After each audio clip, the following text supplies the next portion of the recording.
समय के सर्वश्रेष्ठ उपयोग का 15वां सिद्धांत।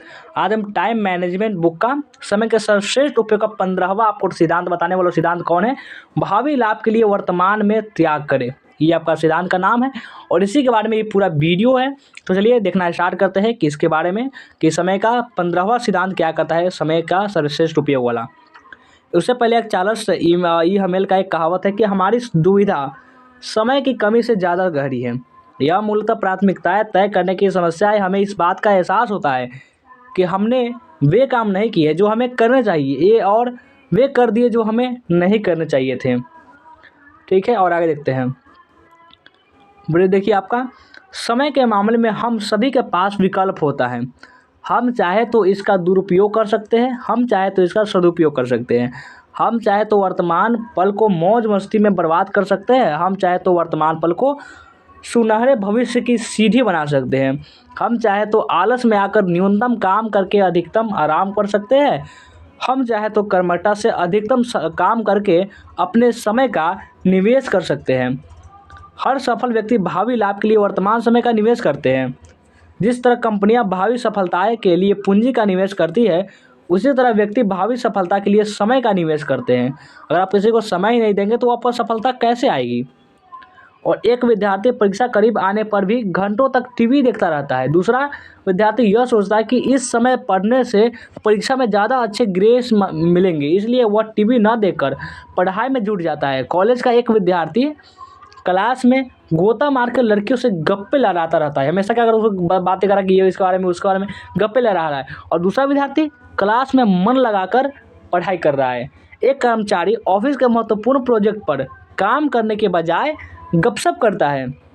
दूसरा कर्मचारी करियर में तरक्की को ध्यान में रखते हुए महत्वपूर्ण प्रोजेक्ट का फटाफट पूरा कर लेता है। देखिए कितना अंतर है। अगर आप सही समय का यूँ तो बर्बाद करें तो आप वहाँ मूर्ख है, महामूर्ख, सुपर मूर्ख।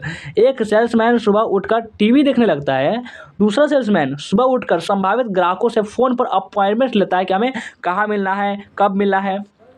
अब आप ही बताएं कि इन उदाहरणों से ज़्यादा अच्छा भविष्य किसका होगा, पहले व्यक्ति का या फिर दूसरे व्यक्ति का? निर्विवाद रूप से दूसरे व्यक्ति का भविष्य ज़्यादा अच्छा होगा। कारण स्पष्ट है। क्या कारण है, चलिए उसको देखते हैं। क्या कि भाई कारण क्या है इसमें? अब देखिए इसमें कारण भी बहुत अच्छे से लिखा गया है। इसमें कोई इसमें कभी थोड़ी time management is the best book है पूरे वर्ल्ड का, दुनिया का सबसे बेस्ट बुक।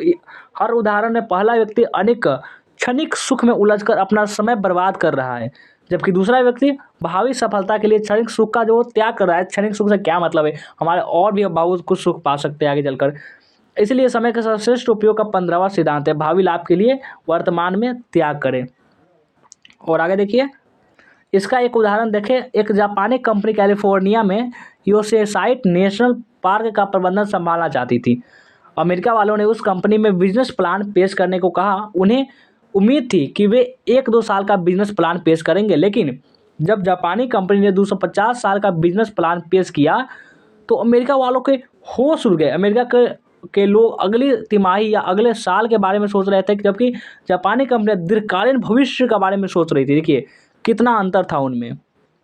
और जब आप शहद की तलाश में जाते हैं तो आपको यह उम्मीद रखनी चाहिए कि मधुमक्खियाँ आपको काटेगी ही काटेगी। ये बात को बहुत ध्यान रखना चाहिए कि जब आप शहद की तलाश करें तो मधुमक्खियाँ तो जाहिर सी बात है कि वो आपको काटेगी, क्योंकि वो शहद के पीछे रहती है। दरअसल हम सभी के पास एक दिन में 24 घंटे का समय होता है। कितना? 24 घंटे का, 24 आवर्स। मुकेश अंबानी के पास भी और ये आपका छगन लाल के पास भी। अहम सवाल तो यह है कि आप उस समय में क्या करने का विकल्प चुनते हैं।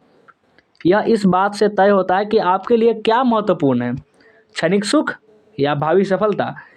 किसी बच्चे के लिए खेलना कूदना महत्वपूर्ण है, इसलिए वो 6 घंटे का पतंग उड़ाता है, 4 घंटे टीवी देखता है, और बच्चे के लिए कक्षा में अव्वल आना महत्वपूर्ण होता है, इसलिए वह 10 घंटे पढ़ता है। इसी तरह एक सेल्समैन क्षणिक सुख के खातिर टीवी पर क्रिकेट मैच देखता रहता है, जबकि दूसरे सेल्समैन के लिए भविष्य का दीर्घकालीन आनंद महत्वपूर्ण होता है, इसलिए वह वर्तमान समय का जमकर दोहन करता है। आपका भविष्य इस बात पर निर्भर करता है कि आप कौन सा विकल्प चुनते हैं, वर्तमान क्षणिक आनंद या भावी दीर्घकालीन सुख का।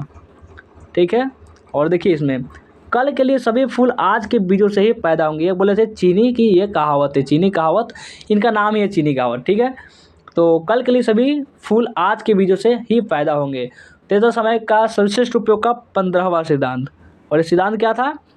सिद्धांत था कि भविष्य में सुख के लिए अभी कुछ क्या करें, त्याग करना। तो ये आपका कैसा लगा हमें कमेंट करके ज़रूर बताएँगे। वीडियो को लाइक नहीं किए हो, लाइक कर देंगे, शेयर कर देंगे। जो भी नए बच्चे होंगे इस चैनल को सब्सक्राइब कर लेंगे ज़रूर।